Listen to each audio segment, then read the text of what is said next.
অৱশেষত আমি আহি পালোঁ কুতুব মিনাৰ আৰু কুতুব মিনাৰ আপুনি চাই আছে মোৰ পিছত আৰু এতিয়া মই এনেকুৱা কিছুমান তথ্য আপোনাক ক'ম যিটো তথ্য হয়তো আপুনি কেতিয়াও শুনা নাই কুতুব মিনাৰ বিষয়ে ময়ো নাজানিলে হয় যদি মই চাবলৈ নাহিলে হয় আগতে যদি আপুনি আহিলে হয় হয়তো ওপৰত উঠিব পাৰিলে হয় এতিয়া বন্ধ কৰি দিছে আপুনি সেই কুতুব মিনাৰ একদম ওপৰলৈ আপুনি উঠিব নোৱাৰে এতিয়া আৰু উঠাৰ কাৰণে স্পাইৰেল খটখটি বা চিৰি বনোৱা আছে আৰু কিমানটা খটখটি বা চিৰি জানেনে তাতে 379টা মানে 379 ষ্টেপ আপুনি ওপৰলৈ উঠিব লাগিব তেতিয়াহে আপুনি একদম ওপৰলৈ গুচি যাব এই কুতুব মিনাৰখনৰ উচ্চতা 73 মিটাৰ যদি ফিটত হিচাপ কৰা হয় 239.5 ফিট লম্বা হয় আৰু বহুত কথা মই আপোনাক ক'ম যিখিনি কথা মই নাজানিছিলোঁ ইয়াতে অহাৰ পিছত ইয়াৰ পৰা যিখিনি তথ্য মই পালোঁ ইয়াৰ পৰা গাইডৰ পৰা মই যিখিনি তথ্য পালোঁ সেইখিনি কথা আপোনাক ক'ম আপুনি হতভম্ব হৈ পৰিব এই কুতুব মিনাৰৰ বিষয়ে জানিবলৈ আৰু আজিৰ এই ভিডিঅ'টো বনোৱাৰ কাৰণে মোক কমেণ্ট কৰি অনুৰোধ জনাইছিলে মোৰ অন্তৰংগ বন্ধু তথা এজন ছাবস্ক্ৰাইবাৰ হয় মোৰ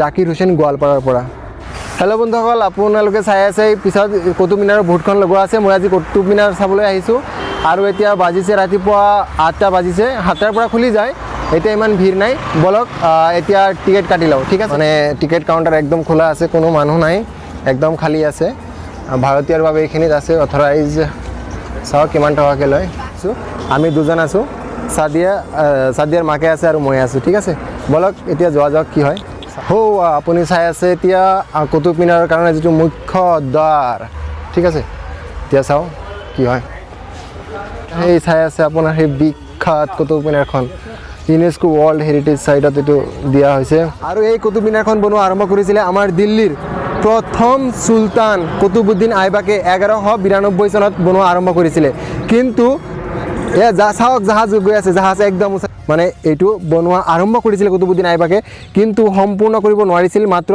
দুমহলীয়ালৈকে বনাই তাৰপিছত ইয়াৰ কামটো সম্পূৰ্ণ কৰিছিলে কুতুবুদ্দিন আইবাকৰ জুৱায়েক শামছুদ্দিনে এই কামটো সম্পূৰ্ণ কৰে ওপৰৰ যিখিনি 3 মহলীয়া আৰু 3টা মহল সেইটো বনোৱা কামটো সম্পূৰ্ণ কৰে শামছুদ্দিনে মই একদম কুতুব মিনাৰৰ ওচৰলৈ আহি পাইছোঁ আৰু এই কুতুব মিনাৰ যিখিনি ডায়ামিটাৰ হয় কিমান জানেনে 47 ফিট মানে ইয়াৰ ডায়ামিটাৰ হয় মই আপোনাক একদম ওচৰৰ পৰা কুতুব মিনাৰখন দেখাবলৈ চেষ্টা কৰিম ইয়াত আপুনি চাই আছে এৰাবিকত বহুত কিবা কিবি লিখা আছে আৰু এটা প্ৰৱেশদ্বাৰো দেখা পোৱা গৈছে সন্মুখৰ ফালৰ পৰা মই পুৰা কুতুব মিনাৰখন আপোনাক দেখাবলৈ চেষ্টা কৰিম মোৰ ট্ৰাইবৰ্ডখন সিকিউৰিটি চেকিং কৰাৰ সময়ত তাতে গেটত ৰাখি দিলে সেইকাৰণে মই হাতেৰে কৰিব লগা হ'ল হয়তো ভিডিঅ'টো ইমান ভাল হোৱা নাই কিমান ভাল লাগিছে না ওপৰলৈকে একদম আপোনাক মই কুতুব মিনাৰখন দেখাবলৈ চেষ্টা আৰু আপুনি একদম ওপৰত যিটো ওপৰৰ মহলা দেখিবলৈ পাইছে সেই বস্তুটো কি হৈছিল 1369 চনত বজ্ৰপাত পৰি সেই বস্তুটো নষ্ট হৈ পৰিছিলে কিন্তু সেই বস্তুটো পিছত কি কৰে ফিৰোজ শাহ তুগলকে সেই বস্তুটো আকৌ নতুনকৈ বনাই দিয়ে শ্বেৰ শাহ চুৰিয়ে বনাইছিলে এই প্ৰৱেশদ্বাৰটো ইয়াৰ পৰাই সোমাই আপুনি ভিতৰত সোমাব পাৰে আৰু ভিতৰত একদম ওপৰলৈ উঠাৰ যিটো ব্যৱস্থা ওপৰত উঠাৰ ব্যৱস্থাটো বন্ধ কৰি দিলে যদি ওপৰত উঠিব পাৰিলে হয় না কিমান ধুনীয়া যে দেখা গ'ল হয় না তাৰ পৰা পুৰা দিল্লীটো চাব পাৰিলে হয় মানে সেইটো আৰু কপালত নহ'ল মানে আগত আহিলে হ'লে হয় এতিয়া মানে বন্ধ কৰি দিলে বস্তুটো কপালত নাই আপুনি উঠিব নোৱাৰিব এতিয়া বন্ধ কৰি দিলে একদম মোৰ পিছত দেখাব পাই যে বহুত খুটি খুটি দেখা পাইছে এইবিলাক মই বহুত বেলেগ ধুনীয়াকৈ আপোনাক দেখাবলৈ চেষ্টা কৰিম বলক তেনেহ'লে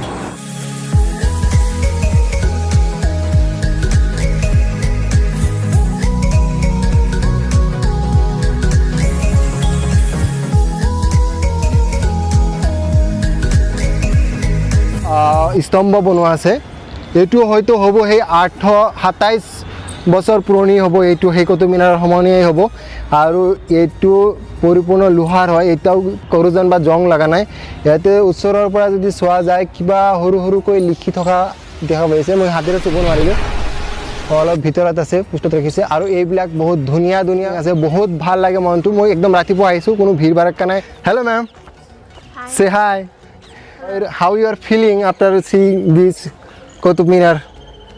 It's a really beautiful place. Qutub Minar সেই সময়তে বনোৱা এটা মছজিদ ইয়াতে আছে কাৱাত আল ইছলাম মস্ক মানে সেই মছজিদটো ইয়াতে আছে 827 বছৰ পুৰণি হয় সেই মছজিদটো আৰু ইয়াতে তাৰ উপৰিও বহুত কেইটা মকবৰা আছে সেই সময়ৰ মানুহৰ মকবৰা বহুত কেইটা দেখিবলৈ পোৱা গৈছে হাতৰ পৰা লৈ এনেকৈ চাম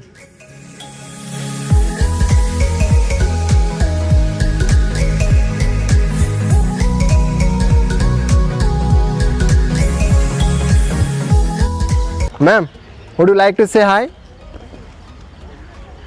Hello. How you are feeling after watching this Qutub Minar? Watching what?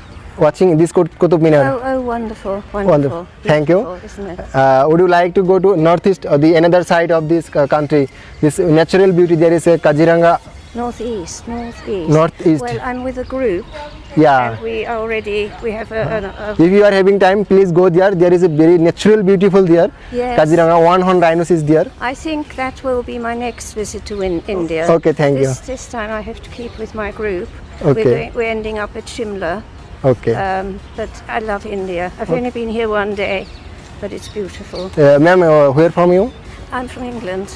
Ma'am is from England. Okay. Thank you. All right. Thank you. Good luck with your Thank you. family. Thank you.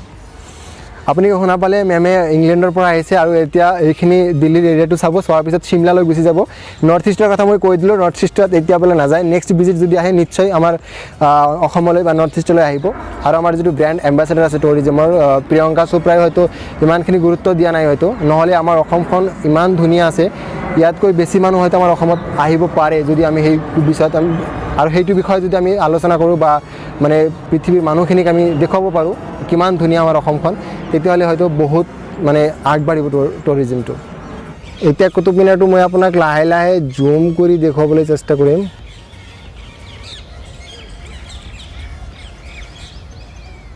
আপোনাক এতিয়া মই এনেকুৱা এটা বস্তু দেখুৱাবলৈ গৈ আছোঁ, আপুনি চাই হতভম্ব হৈ পৰিব।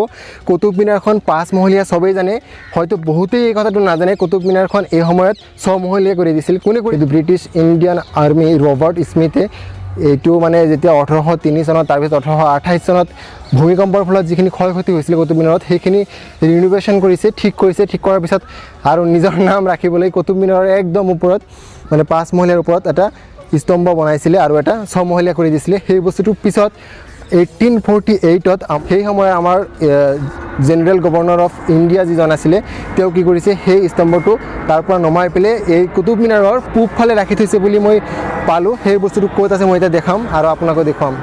এতিয়া মই আপোনাক সেই বস্তুটো দেখাবলৈ গৈ আছোঁ, যিটো ৰবাৰ্ট স্মিথে নিজৰ নাম ৰখাৰ কাৰণে কুতুব মিনাৰৰ ওপৰত আৰু এটা মহল বনাই দিছিল। এই গাৰ্ডেনৰ একদম কৰ্ণাৰত যি ৰাখি থোৱা আছে, সেইটো হৈছে স্মিথ কপোলা। এইটো বনাইছিলে ৰবাৰ্ট স্মিথে আৰু এইটো লগাই দিছিলে কুতুব মিনাৰৰ ওপৰত, 6 মহলীয়া বনাই দিছিলে এইটো, যিটো নেকি পিছত নমাই থোৱা হৈছে। এতিয়া আপুনি এইটো চাই কওক, যদি এইটো কুতুব মিনাৰত লগা থাকিলে হয়, বস্তুটো ভাল হ'ল হয় নে বেয়া হ'ল হয়। ঠিক ওচৰতে ইয়াতে আৰু এটা বস্তু আছে, এইটো ঘেৰাও কৰি ৰখা হৈছে। মই বুজিবলৈ চেষ্টা কৰিলোঁ, ওচৰত কোনো নাই, মই কাকো সুধিব নোৱাৰিলোঁ। আৰু এইটো যিখিনি লিখা দেখা গৈছে ওপৰৰ পৰা, মানে ঘড়ীৰ নিচিনাকৈ বনোৱা আছে, লংগিটিউড লিখা আছে, হয়তো দিশ নিৰ্ণয় আৰু ইয়াৰ লগতে কিবা কিবি মানে কম্পাছৰ নিচিনা কিবা এটা হ'ব। আপোনাক মই যিমানখিনি সম্ভৱ মই দেখাবলৈ চেষ্টা কৰিলোঁ কুতুব মিনাৰখন। আৰু এতিয়া আহিছে ভিডিঅ'টো লাষ্টলৈ। এতিয়া যদি আপুনি ভাল পাইছে ভিডিঅ'টো, প্লিজ আৰু এনেকুৱা যদি ভিডিঅ' বনাব লাগে আপুনি মোক কমেণ্ট কৰি জনাব। আৰু এতিয়ালৈকে যদি ছাবস্ক্ৰাইব কৰা নাই, প্লিজ ছাবস্ক্ৰাইব কৰি দিয়ক, লগতে লাইক আৰু শ্বেয়াৰ কৰি দিব, তেতিয়াহ'লে বহুত ভাল লাগিব। আৰু আজিৰ কাৰণে এইখিনি। জয় অসম।